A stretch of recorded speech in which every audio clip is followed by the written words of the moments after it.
Na obisk smo se odpravili v občino Benedikt v Slovenskih Goricah, ki ima pokazati kljub svoji majhnosti marsikatero zanimivost. Lahko se pohvali z razvijajočim se gospodarstvom, katerega pomemben del je tudi turizem. Magister Milan Repič, kako bi predstavili svojo občino, občino Benedikt? Naša občina je ena izmed manjših občin, je pa tudi ena izmed najmlajših občin po starosti prebivalstva.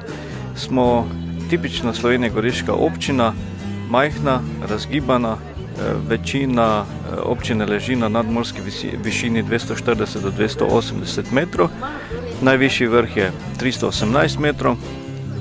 Značilnost teh krajev je pa tudi to, da imamo precej naravnih izvirov mineralne vode, na tem tudi gradimo, čeprav se želimo veliko narediti iz tega, namreč imamo tudi vrtino 1857 metrov globoko, iz katere že prihaja topla voda, tam okrog 76 stopinj, in na osnovi katere računamo, da bomo v prihodnjih letih zgradili nekaj večjega, ampak želimo pa ljudem predstaviti tudi te manjše zadeve, ki so v zgodovini nastale.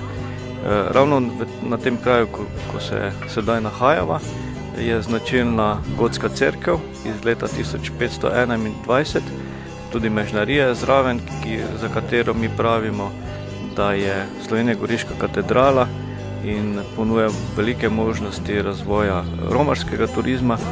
Potem že omenjene naravne danosti od mineralnih izvirov vode do ptičev, ki so zelo redki, recimo smrdokavra, do raznih cvetic, kot je travniška kukavica, ki se pri nas še vedno pojavlja, se pravi, lahko razvoj tudi tega fototurizma.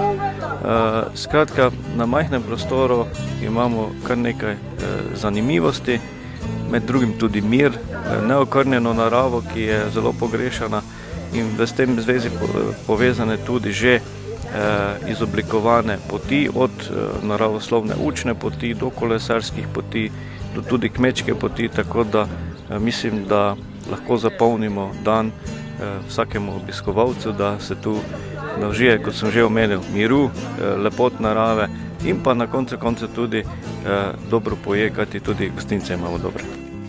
Poleg turizma in vinogradništva, gostoljubne kmetije Merčnik ter aktivnih krajanov in prostovoljcev Društva za opazovanje in proučevanje ptic, pa v zadnjem času uspešno tudi podjetje iz njihove občine, ki se ukvarja z vzrejo polžev in izdelavo krem s polžjo slino. Dobrodošli na naši polžji farmi, kjer gojimo polža in pobiramo slino.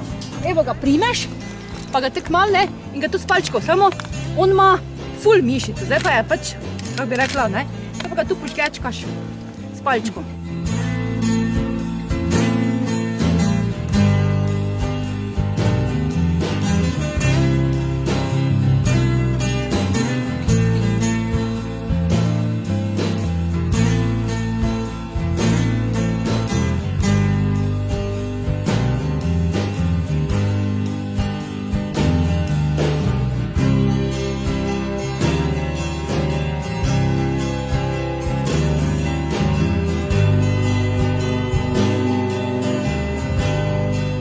Pridni ljudi zato povabila v vašo občino velja? Vsekakor, zelo ste vsi dobrodošli, z veseljem vas pričakujemo, pokazali, ponudili vam bomo vse, kar imamo in kar znamo.